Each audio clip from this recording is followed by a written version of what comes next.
Summer 2016, Anchorage, Alaska. An unknown man is randomly shooting people in the parks and bike paths of the stunning city and state known for its beauty and long summer days. When the people of Anchorage begin to buzz on their own that a serial killer is on the loose, the police keep it cool, not playing into the hysteria. After all, there was a serial killer on the loose, and it would take another random encounter to stop him. This is James Dale Ritchie, Murder in the Midnight Sun. Hey y'all, I'm Chris Calvert. And I'm her husband, Rob Powdorf. Welcome to Hitched to Homicide. For better or worse. Till death do us part.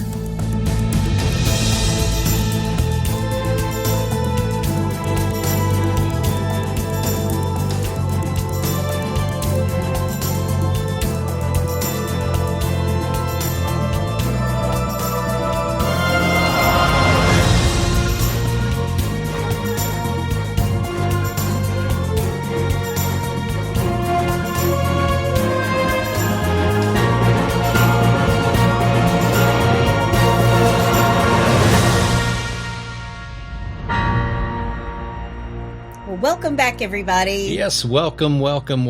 And for our friends in the Zulu Nation. Oh, wow. Okay. All the way down to South Africa.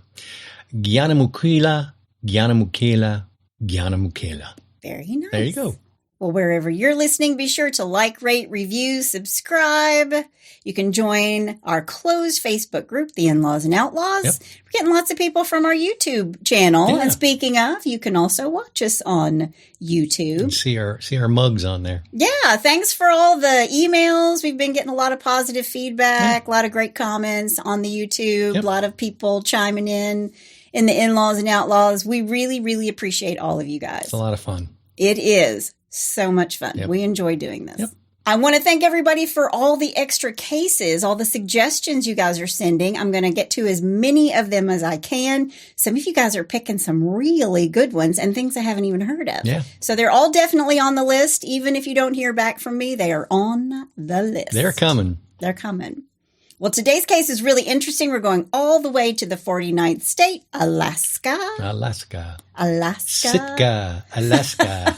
This is one of Rob's favorite movies. Oh my gosh, The Proposal. Yes, we're going to Sitka, Alaska. Okay. Alaska. Before we get started, let me thank some sources: Wikipedia, The Cinemaholic, Anchorage Daily News, Oxygen's See No Evil, Murderpedia, Medium.com, HuffPost.com, The Philadelphia Inquirer, Find a Grave, and KTVV Channel 2 in Anchorage, Alaska. They did a documentary on this. It's excellent. It's called A Killer Among Us. Okay. All right. Well, you ready? I am. All right, let's do this. James Dale Ritchie was born on November 4th, 1976 in Anchorage, Alaska.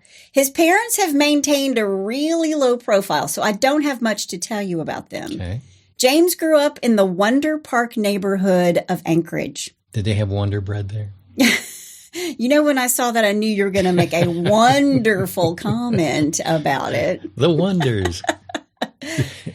But he attended East Anchorage High School, and he's a standout student. He's an athlete, too. Okay. He's really smart. James made A's and would even score 1,200 on his SATs. Wow. He's 6'3", and he played on both the championship football team, the state championship football team, where he played alongside future NFL player Mal Tosi, who was a defensive tackle for the Arizona Cardinals for 2 years. Yeah. And the state championship basketball team, where he played with future NBA player Treyveon-Kindell, who is now the GM of the New Orleans Pelicans. Right. Yeah. James is a good kid with a bright future. That's basically what I'm trying to tell you. And one of his close friends, maybe his best friend, was a kid named Quincy Thompson and his brother Bobby. And according to Bobby, he was one of the crew. James was one of the crew. They called him Tiny. Can only assume because he's 6'3". Gotcha. He hung out at the Thompsons' house. Quincy and Bobby's mom really liked James, and according to Bobby, quote, he was there a lot for days, weeks. Whenever he wanted to come to the house, he came over. My mom felt like he was her son. She loved him, end quote. Yeah, I mean, I've got a second family too, the Perocos. They're You my do? second family. They sort of adopted me as their one of their own. I'm the uncle to all the kids in the family and the grandkids and the whole deal. So yeah, I know. It. And the moment I married you, they called me Aunt Chris, which I loved. Absolutely. So. Love the Perocos. But Bobby said his brother Quincy and Ritchie were best friends. Bobby thought of Ritchie as like a stepbrother, so sort of like you and Jim. Yeah, my best friend of 40 years. As James is finishing up his senior year in 1994, he receives scholarship offers to many junior colleges and smaller colleges to play football. Nice. But James wanted to play for a D1 school. He wanted to play for a Division I school. So he applied and was accepted to the University of West Virginia. Oh, wow. Now, a day before he leaves Alaska, his best friend Quincy Thompson is lost to gun violence on August 17th, 1994. And the next day, James leaves for West Virginia, and he pretty much cuts ties with his family. Gotcha. So he headed off to the University of West Virginia. James decided he was going to major in chemical engineering. And when he tried and failed to be a part of the Mountaineers football team, I mean, come on, it's West Virginia. Yeah. They have a historically ranking football program, and he's been recruited by junior colleges and smaller schools. Yeah. Okay. So that's probably not the place for him. Yeah. He's trying to play in the big time, and he just wasn't ready for it. Yeah, wanted to be D1. And when he gets cut, he's taking it really hard. I'm sure. And on top of taking really hard classes in chemical engineering, he really starts to struggle. And he just stops going to class. Ooh. Now, when he didn't make it in West Virginia, he comes home and slipped right into a life of drugs and crime. That's too bad. In 1996, he was charged but not convicted with promoting animal fighting. There are a couple stories about that. I'm leaving them out. We're huge animal lovers. Yeah. Then he was dealing crack cocaine and stealing. He was charged with theft. He sold drugs off and on, and he was even involved in a drug-related home invasion robbery and kidnapping. Wow. Where he taped up a completely innocent person when the robbery goes awry. Wow. He went completely off the deep end. He goes off the rails. Gee whiz. In a 1998 letter written by James to the judge in his case, he asks for leniency when he's facing felony drug charges. I'm sure he was begging a lot. He was. Yeah. James tells the judge that he wished he'd gone to a small school and played sports. Yeah. Yeah. Of course. Quote, I lay in bed every night thinking about how I've ruined my life. Then I sit up crying, wishing I could go back to when I was in high school, end quote. Yeah. Nobody wants to go back to high school. No. Yeah. Great time. Exactly. Glad it was over. Yeah. College? I'd go back to college. Yeah, that was fun. His mother, in this 1998 court case against James, said, quote, I didn't even want to be around him. I didn't want him in my house. I just felt like he was a time bomb waiting to either be killed or be in jail for the rest of his life. Really? End quote. Wow. Yeah. Wow. James, in this letter to the judge, says, quote, I want to finish college. I want to raise a family. I want to buy a house. And instead, as a felon, I'll never be able to get a good job. End quote. Yeah, he's right. Yeah, I mean, he's got a rap sheet. He's dealing drugs. Yeah. He's carrying a gun. Kidnapping. Yeah, but his friends say that most of it was for show. And they never thought that he would be able to kill anybody. They didn't think he was capable of murder. He would fight somebody, but he would never shoot somebody. Right. They only thought he was dangerous to himself. And his mother was actually happy because he was behind bars. Jeez. Quote, he was safer in jail than he was out on the street, end quote. Wow. He would spend years in and out of prison and halfway houses. On parole in 1999, James was pulled over for driving erratically near Columbine Street and DeBar Road.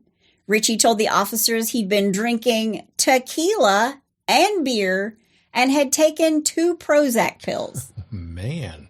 Officers found crack in the glove box and a loaded .45 caliber semi-automatic handgun in the passenger seat, as well as an open beer on the passenger floor of the car. Wow. It was like the trifecta. Yeah. Here, let me just put everything out here that would get me arrested. I know. Jeez. Got a weapon, drugs, alcohol. Hey, officer, is this a problem for you? I'm drunk and on drugs. That's a problem. Duh. Ritchie again pleads no contest to fourth-degree misconduct involving a controlled substance. He was sentenced to 3 years probation. Oh, he got lucky. In the year 2000, Ritchie filed for a business license for a vending machine. Okay. He's going to operate this vending machine servicing operation called Ritchie Enterprises. And he uses his parents' address. Now, it's really unclear whether or not it got off the ground. I'm going to say no. What was your first clue? Because I know the rest of the story. Okay. All right. All right. Yeah, I'm going to say it's not going to get off the ground. From 2002 to 2005, Ritchie was arrested several times for parole violations, mostly serving time for these violations in halfway houses. Okay. In 2005, Ritchie was arrested for first-degree burglary after police responded to a report of an East Anchorage break-in. Officers found a large wad of money on James, totaling almost $5,000, Wow. and 8 zip ties in his front coat, tied into a set of flex cuffs. Okay. Yeah. 2 guns are later found in the house. The occupants of this residence said, "We don't own any guns." James pleaded no contest in this place as well. It's just crazy. He spent just over 2 years in custody before being released on November 16th, 2007. So he did serve time. He's in and out of jail, Okay. in and out of halfway houses, in and out of being convicted, and in and out of being paroled. Yeah. Wow.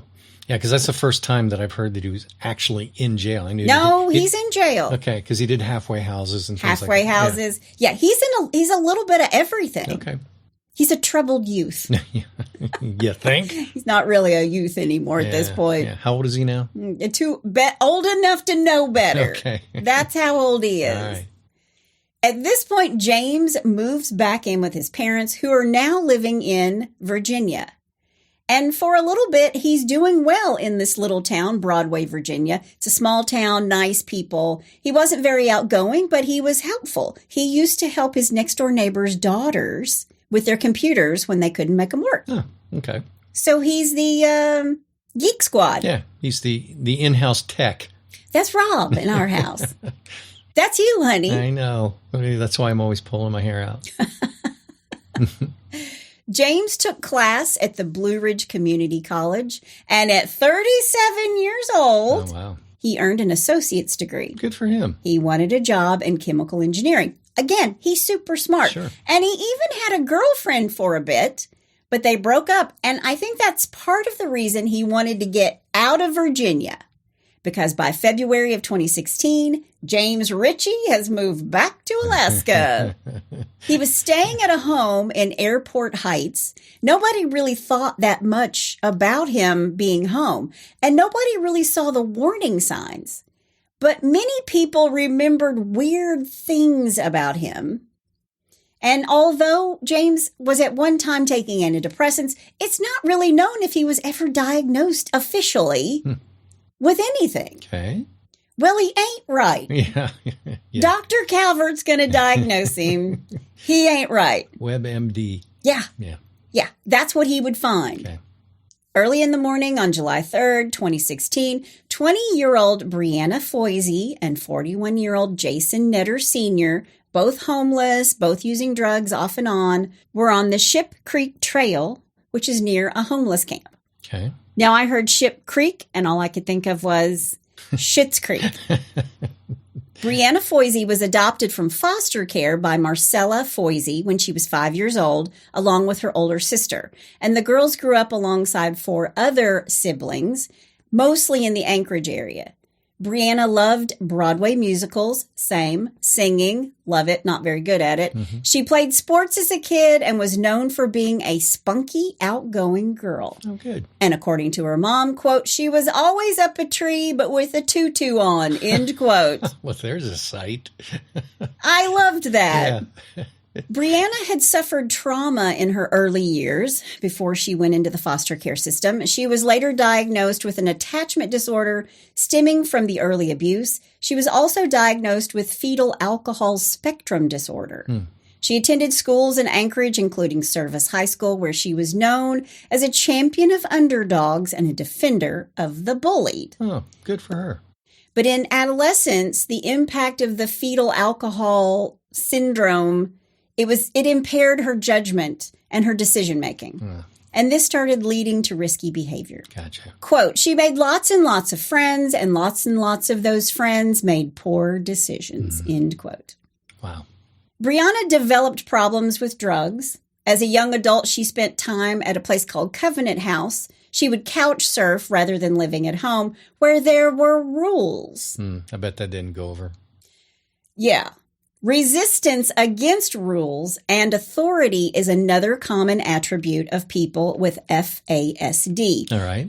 She could also be overly trusting and thought everyone was her new best friend. Not a good combo. In recent months, Brianna had been hanging out in Town Square. She was what her family friend Dawn Valley calls, quote, home free, end quote, which is essentially being homeless by choice. Gotcha. Brianna's mom tried to get her daughter to seek treatment for her addiction, but Brianna thought she could do it on her own. And according to her mom, Brianna would say, quote, I'm going to get clean. I'm going to get help. I'm going to do it this time, end quote. But she was never ready for treatment. Sure. She loved singing and she wrote music and poetry. So she was a creative. She was very creative. Yeah, sounds like it. Jason Netter Sr. had an extensive criminal history. He pleaded guilty to a felony drug charge in 2014, according to public records. There's not much more about him other than a series of addresses in Anchorage, different apartments. Right. The state once sought child support on behalf of his 2 children.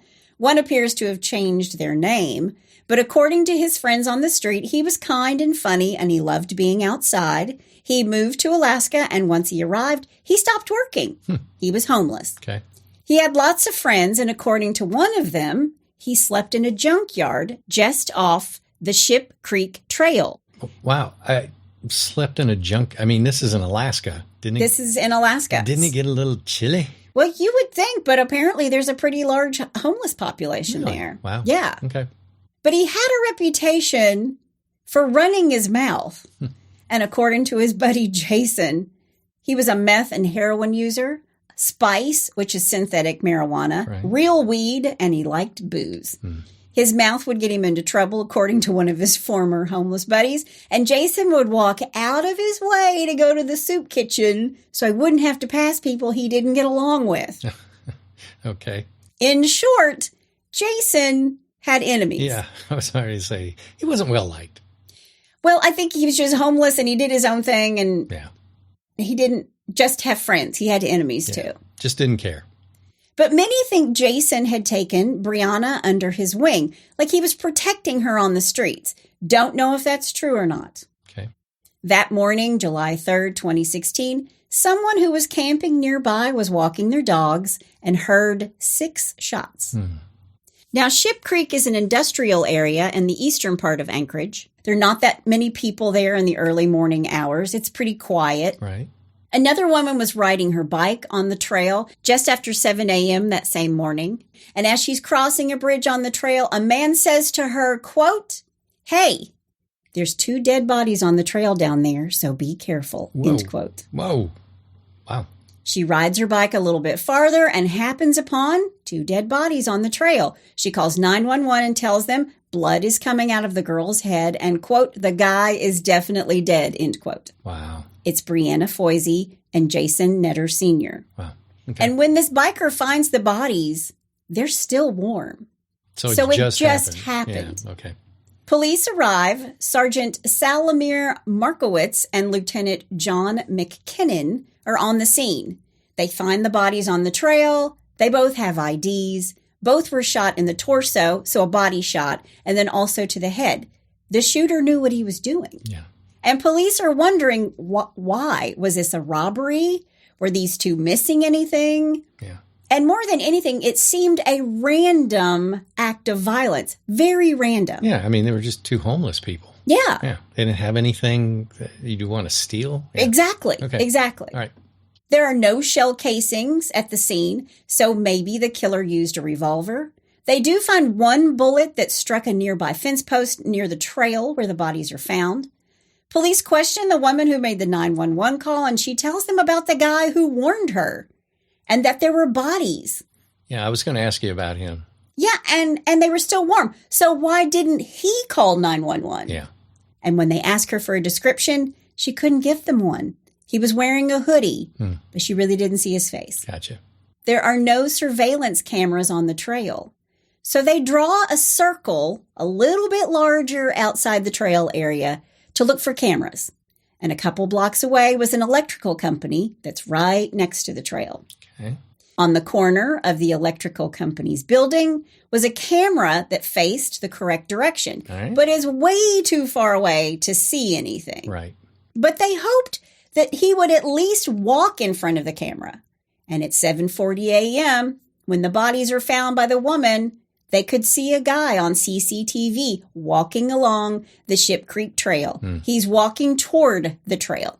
It's really far away, so they can't see a face. It's Right. very grainy, Right. but he's tall, so they assume he's a male. You know, I always wonder, you see these CC cameras, you know, the bank cameras and things like.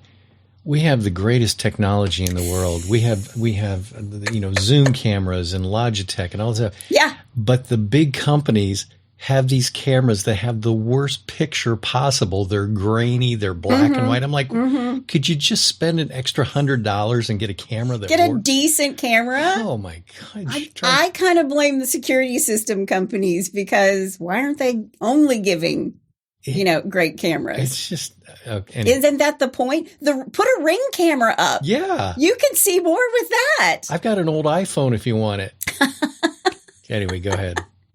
But they see this guy walking. He's tall. He's definitely a man. And they're thinking, this is our killer. Yeah.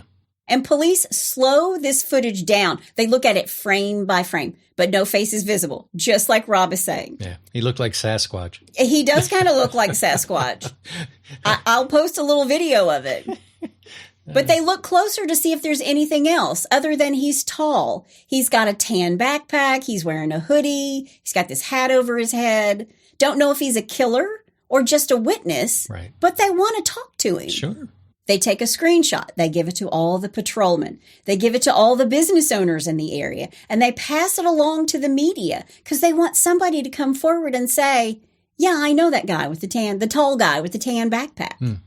They have to notify the families, and they find out that Jason's family in Alameda, California, they haven't heard from him in a long time. Right. And Brianna wasn't a name that his family knew. So they think, like I said before, that he took her under his wing and tried to protect her. This is according to Jason's sister. Okay. Now, after the release of the photo, there were some leads, but nothing that panned out. And the police really have nothing. They did make one arrest, but it turned out to be Bigfoot, so they had to let him go. They didn't even arrest. And I think in Alaska, he's a Yeti. Oh, I'm sorry. Yeah. My bad. Yeah, but the police have nothing. Right. And it really seems like these murders are just random. Somebody just felt like shooting two people. Wow. The bullets recovered from the body and the fence post were from a Colt Python 357.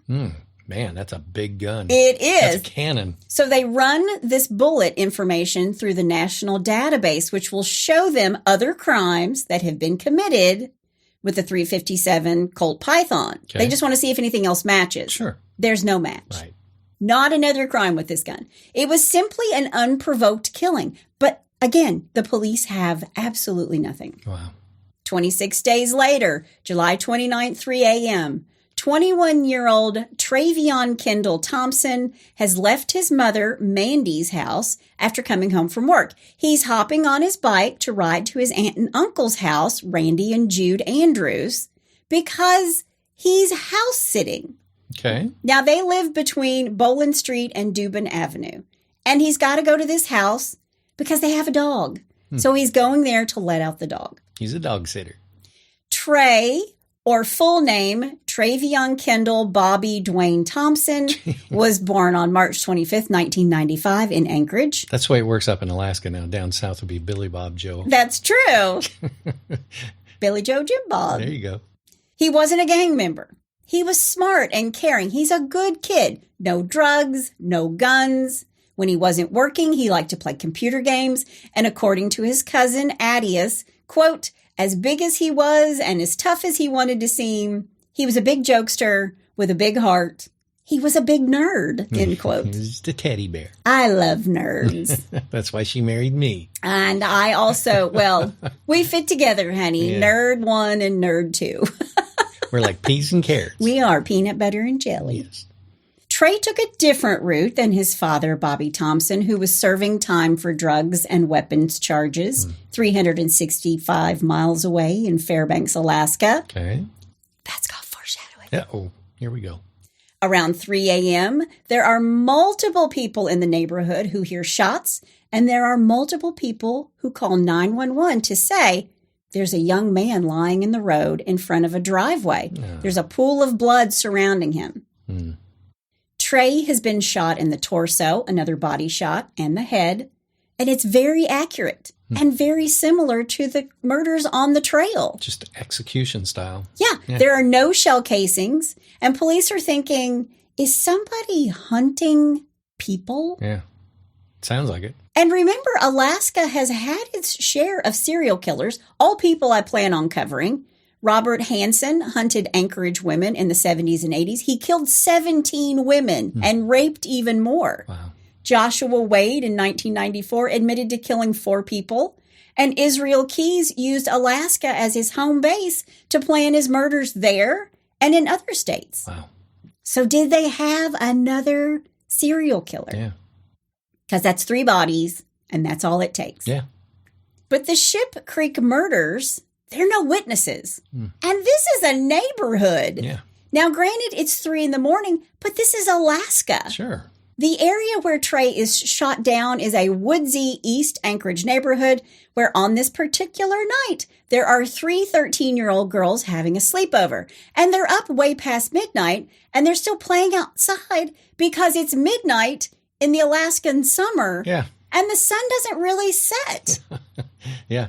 So when the new year starts, when it kicks off in Alaska, there are only about 4.5 hours of sunlight. Wow. The sun will rise at almost 11 a.m. and set at like 3:15 p.m. Wow. But in the summer months of June, July, and August and September, there are 17 to 21 hours of daylight.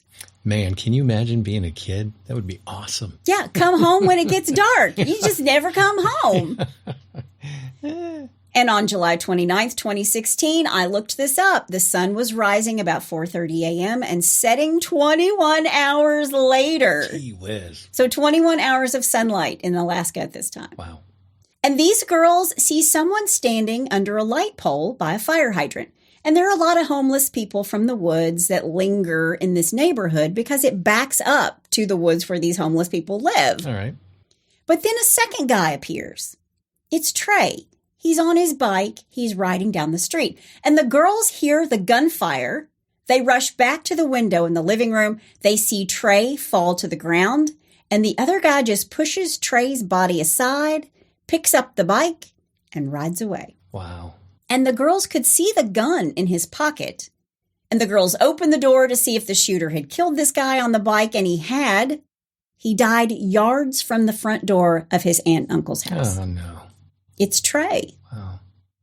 So police knock on doors in the neighborhood. What did you see or hear? And Trey is dead right in front of the driveway of his family members. Right. So the police knock on that door, but no one answers.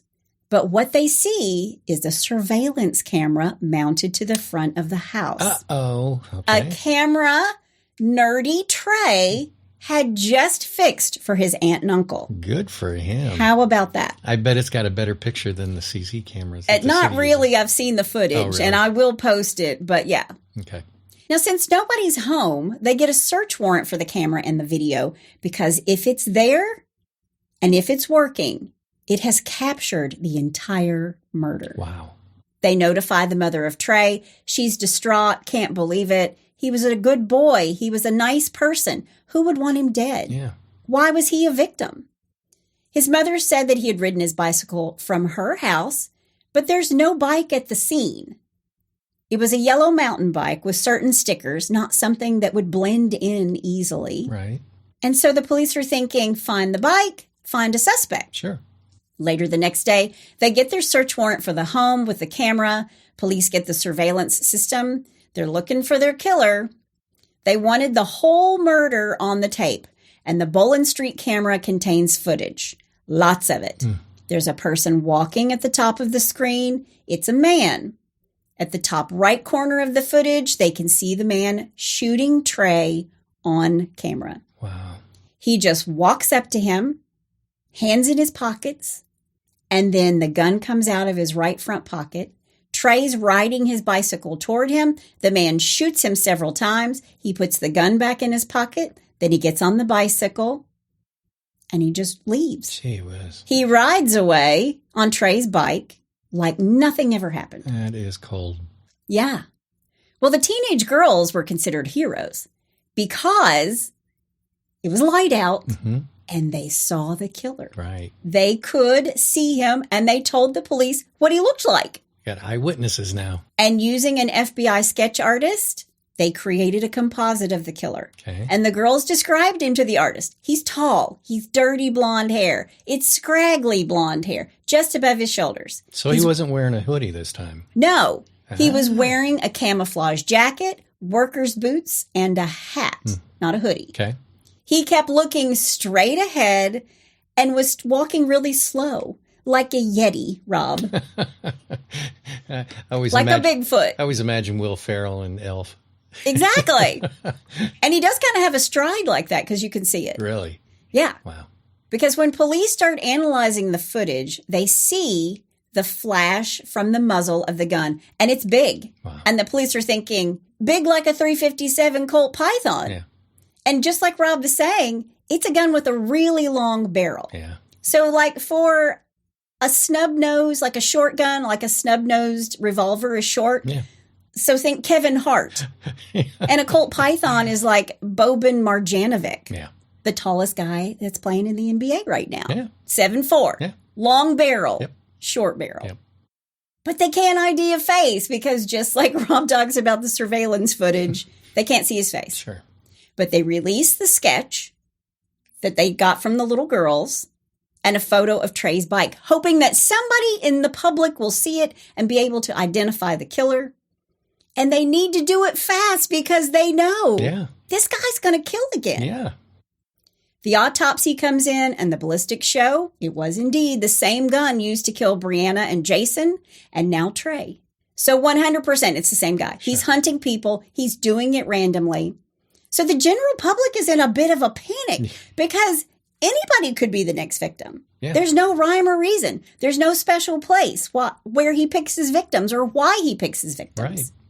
They got lots of tips, 175 tips to be exact. Wow. Trey's mother goes out on her own to look for her son's killer. And when I read that, I thought, yeah, that's every mother. Mama bear. If you guys aren't going to look for him, I'm going to go look for him. Absolutely. She calls the police and said that she saw a man on what she thought was Trey's bike. He rode it into an area that's kind of like a homeless camp that's just a few blocks away from where Trey was murdered. So police go to this homeless camp and they see the bike and they seize the bike. And then they find this tree stump nearby, just a few yards away from a tent where the bike is parked. And inside the tree stump, the police find a revolver. Mm-hmm. But it's not a Colt Python. Okay. So they bring the guy who's living in this tent into the police station. He has no idea what the police are even doing with him or what they're talking about. Right. And this guy is an ex-police officer from New York. Oh, wow. He quit, got out of law enforcement, and was now living off the grid in the Alaskan woods. Oh, wow. So he was total innocent bystander. He just had nothing to do with it. Yeah, yeah. Yeah. And so he's like, yeah, guys, I was a police officer too. I hated it. I got out. Yeah, I have this bike, but it's not the same bike. Gotcha. Police go back and look at the Bowling Street footage where Trey is murdered. And what they see is that the killer isn't really shooting the way a cop would shoot or how a cop is trained to shoot. Right. Cops use what's called the Weaver stance, which is how I was taught to shoot in all my classes. Mm-hmm.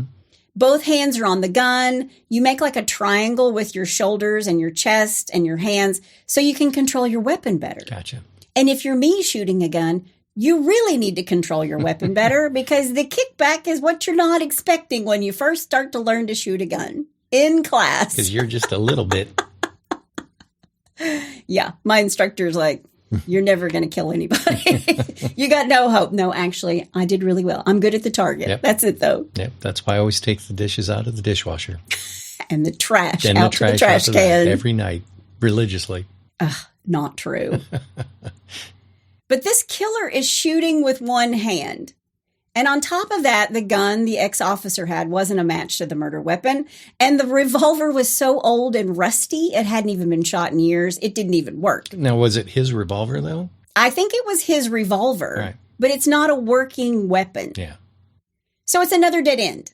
And the bikes didn't even match. Gotcha. And the ex-cop, his bike was a 10-speed, and Trey's is a mountain bike with bigger tires. It's much shorter to the ground. Yeah.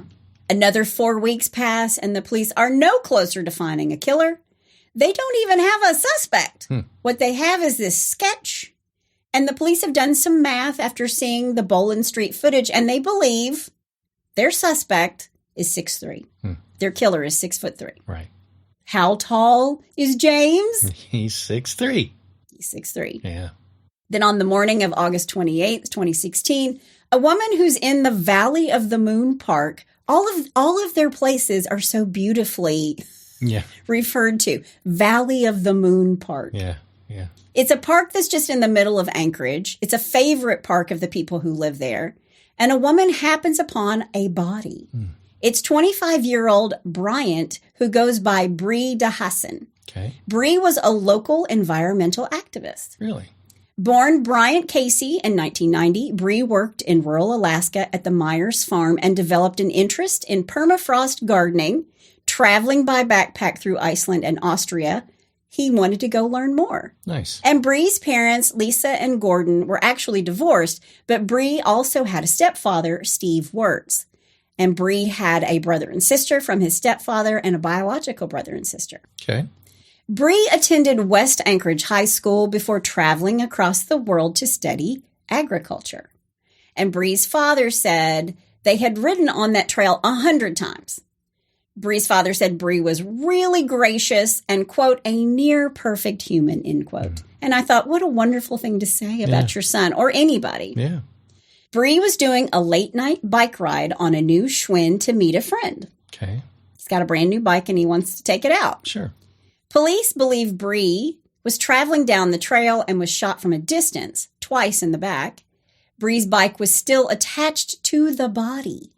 This bike trail is apparently part of the same bike trail where Brianna and Jason were murdered in Ship Creek. Okay. Nearby is 34-year-old Kevin Turner. Kevin is sitting at a picnic table. He has his socks in his hands and his shoes are off. Like maybe he was changing his shoes or something. Right. Nothing looked like he had provoked anyone, but he suffered from schizophrenia and bipolar disorder. He was homeless at the time. He had not fared well at assisted living facilities. He'd been in and out of the court system since he was 19. And in 2008, after a theft and DUI charge, he took part in Anchorage's mental health court. Okay.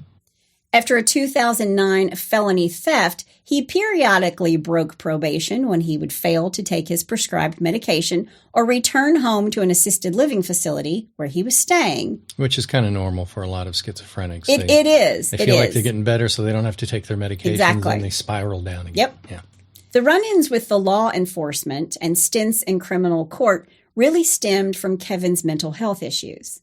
Medication helped him avoid trouble, But he'd either been kicked out of or run away from the multiple assisted living homes that he was in. Okay. Kevin Turner told his brother Billy Ray he wasn't treated well at one of the homes, and he decided to leave the Henry House Transitional Shelter in Anchorage about a month before he is murdered. Right. He leaves after missing his morning medication twice. Not a good thing. That was his last residence before he started living on the streets, most recently in a tent with two older men, quote, a couple of blocks from the park, end quote. All right. He was born in Dillingham and moved to Anchorage with his two brothers and one sister in 1990. Kevin's biological parents took kids from foster care into their home, and there were about a dozen foster kids who lived in their house over the years. So what a wonderful parent. I mean, his parents are amazing. Yeah. Kevin's younger brother said his brother was kind and loving, even to people he'd just met. He served as his little brother Billy Ray's protector when they were kids. Quote, he was my hero on more than one occasion, end quote. Wow. Sounds like he was a good guy, just had problems. Yeah. Yeah. These were two people minding their own business. Yeah. And there was no relation between the two. Yeah. There were no shell casings. It was all either on the bike trail or near the bike trail in this pavilion where Kevin is sitting at this picnic table. You know, it sounds like somebody that actually is pretty smart because they're being very careful and very calculated with their crimes. So someone of above average intelligence, maybe? Yeah. Yeah. That's Okay. 6'3". That's 6'3", and has maybe. blonde, shaggy hair? Mm-hmm. I don't know. All right. But police have nothing to go on. They definitely have a serial killer. Right. The police only have the ballistics and the knowledge that this killer is using a .357 Colt Python. That's all they have. Yeah. That and a sketch. Yep. They get the ballistics back on the bullets in the bodies of Kevin and Brie, and it's another match to all the other victims. It was the exact same gun that murdered the others. And now there are 5 dead bodies, and police don't know anything more than it's a tall man. Right. That's it. Yeah. And there's nothing at all linking these victims except for the fact that they're all random. Right. So police offer a reward, $10,000 for anyone who comes forward to ID the killer and help solve the case. On what, I don't know. Mm-hmm. Now they finally tell the residents of Anchorage to be careful. 5 dead bodies. We want you guys to be careful. Yeah. Exactly. Now there's a reason behind this, but still. Okay. They tell them using this online platform called Nixle. What's that? Well, it's a service that you opt into, and it gives you alerts on your phone from the local agencies that are around you. Okay. But Nixle, I went to your website, and my browser told me your site uses a connection to submit information that is not secure. So I quietly backed away. Yeah. Maybe it's more secure if you create an account, Right. but if you're just using their homepage information bar, yeah. Yeah. But regardless, this is what they're using to tell the residents not to be in the parks at night and to be aware of their surroundings and not to travel alone. Right. Well, he kills 2 people at a time, so I don't know. Do you Yeah. need to be in a crowd? Yeah. And the media is like, dude. So when the chief of police is out doing this press conference, the media is like, dude, this is a little cryptic. Yeah. You're kind of telling us a little, but not a whole lot. Right. But the strategy was to inform everybody without giving too much away. Sure. They didn't want the killer to think they're on to me. Right. And all he would have to do is go out and destroy the gun. Yeah. Because the only thing they had that tied anybody together and to him was the gun. And he probably knows that. Yeah. Yeah. Slav Markowitz is the longest serving homicide detective on the force in Anchorage, Alaska. The FBI told him to send the warning, but to keep the details secret, which is what the media is like. Come on. Right. But social media was just a buzz. And local reporters who knew police officers were hearing that, yes, it is indeed a serial killer. Right. The police have a neighborhood meeting at the Park Valley of the Moon, where the last 2 bodies are found. And the general public is invited, and the people are not happy. And they're out and out asking, is there or is there not a serial killer on the loose in Anchorage? Yeah, give us some info here. Yeah. And they won't say that there is. Right. And Trey Thompson's mom is fed up. She's already gone out. She's found the bike. Yeah. She wants answers. So she starts going to homeless camps on her own. She goes inside these tents. She's determined to find this guy. Yeah. And she's also following anybody who looks like the composite. She's like a gumshoe out in Anchorage, driving the streets, looking for her son's killer. Yeah. Mama Bear. In the neighborhood of Airport Heights, she thinks she sees him. He kept staring at her, and she felt like it was him. She took photos. Aunt Randy, the one he was house sitting for, right. One day a man starts living across the street from them, and he approaches her and says, quote, "Sorry for your loss," end quote. Mm-mm. Okay. It was James Ritchie trying to console her. Wow. Now, a man named Richard Reyes lives in Airport Heights. He sees James riding Trey's bike, and James looked at Richard and smiled. And Richard said he got a horrible feeling, like this guy is evil. Yeah.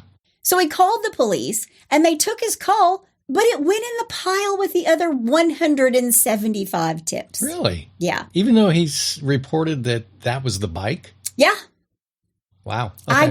I think things get really confusing, and I think they lose things. They were just so inundated. We've heard about this a million times in cases where a lead just gets buried and somebody calls and says, "I told you this. I called at the beginning." Yeah.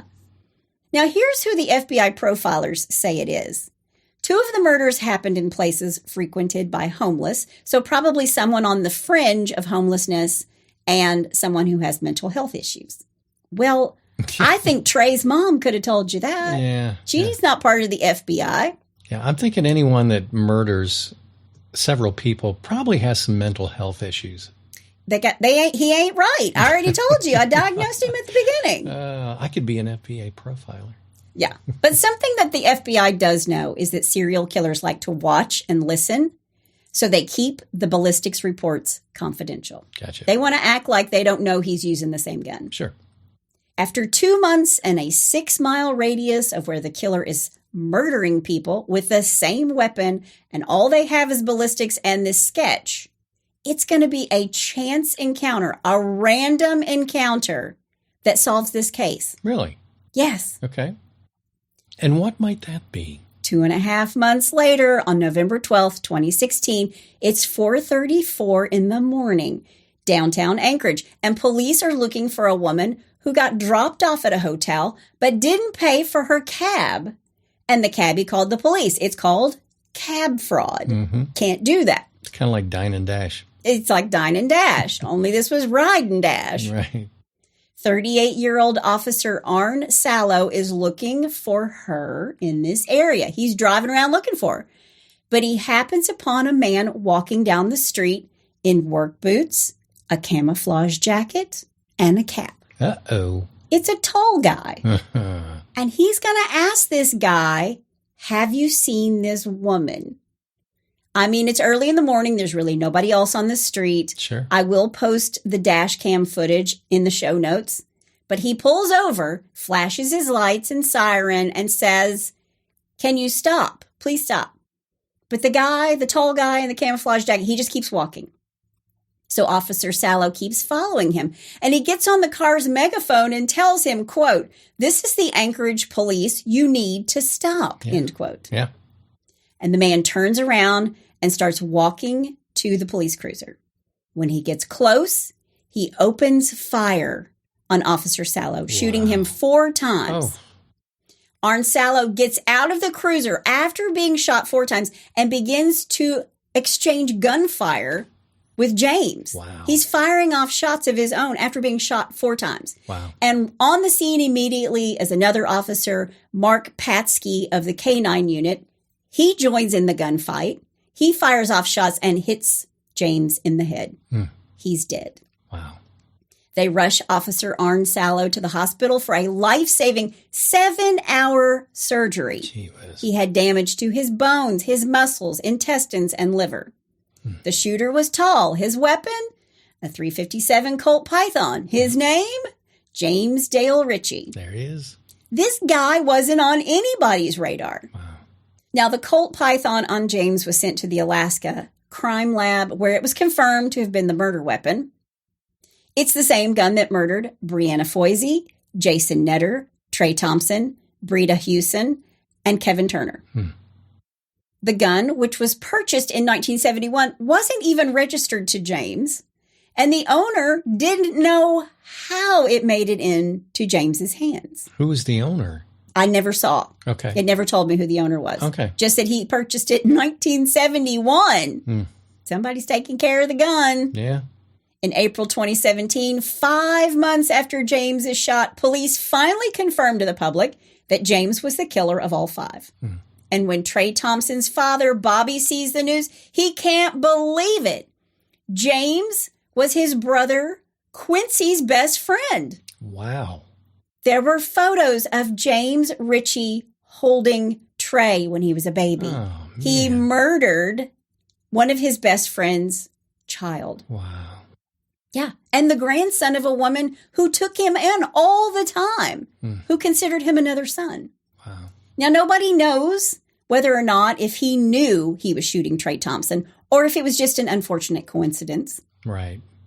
And Officer Arn Sallow, well, Arn and James were at East Anchorage High School at the same time. Arn was a freshman when James was a senior. Wow. It's a very small world. Yeah. Police get a search warrant for James' home where they find 18 shell casings from the Colt Python that are neatly stored in the closet, and police could account for each and every bullet he fired because he kept the shell casings, which matched the murders. Those were his little trophies. Yeah. Yeah. That was their evidence that he was responsible. Wow. When authorities interviewed his roommate, he tells them that James thought he could change the weather and he could decide who lives or dies. Wow. Interestingly enough, Lieutenant John McKinnon's theory was that James wanted to be like one of the characters on The Walking Dead. Really? Deputy Rick Grimes, who's played by Andrew Lincoln, who carried a .357 Colt Python and shot zombies in the head. Jeez. Wow. Yeah, there's some serious mental issues there. Yeah. Yeah, wow. So why did James Ritchie kill? Well, he takes it to the grave with him. James Dale Ritchie's murders have been compared to other unsolved homicides in states where James was known to have lived or traveled, including Virginia, Nevada, and Washington. So far, they haven't had a match. Wow. But that is the story of James Dale Ritchie, and that's all I have to say about that.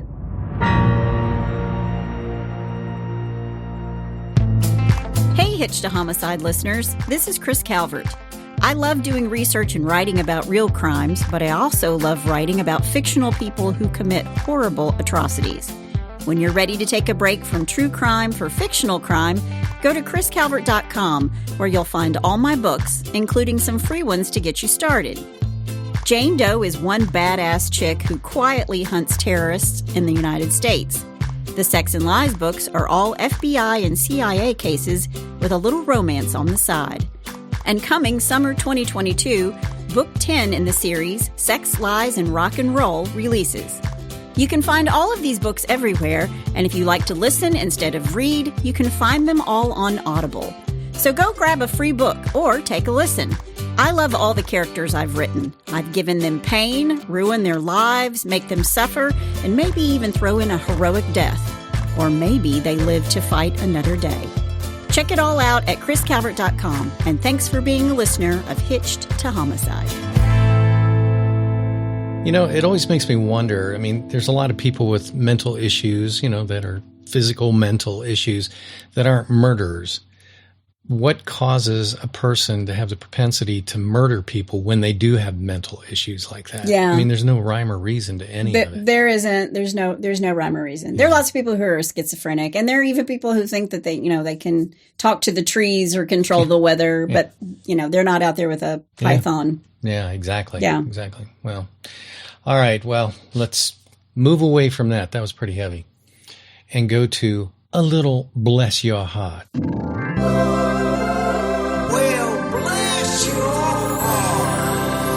All right, the first one we have today, I'm calling A very sweet criminal. I love how you name these. Yeah. You give them titles. I know. You live with an author. It's nice. The bank robber passed a mint to the teller, then demanded the mint from the bank.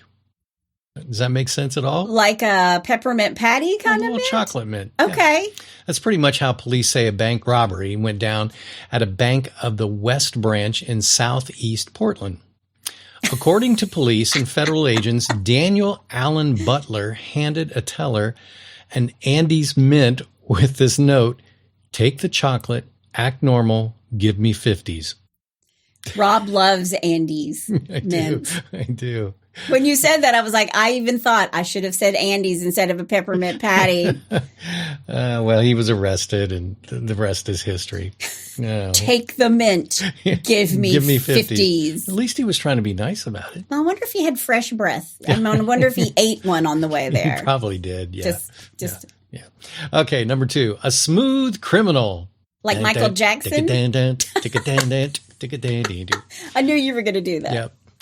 I know him so well, people. It's like we're married or something. Yeah, it's weird. The Pittsburgh Post-Gazette reported that in 2017, Durkin scored a court date. That's his name, Durkin. Durkin? Uh-huh, Durkin.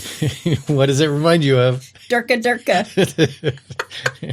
Durkin scored a court date with a Pennsylvania judge after driving with a suspended license. Okay.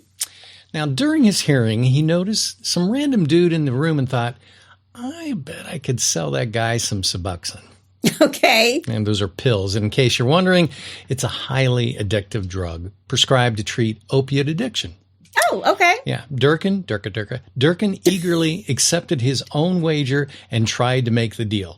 Durka. A sheriff noticed the interaction and immediately told Durkin to beat it.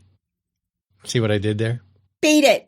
Your Michael Jackson reference. Thank you. After the podcast's over, everybody go listen to some Michael Jackson. Yeah, exactly.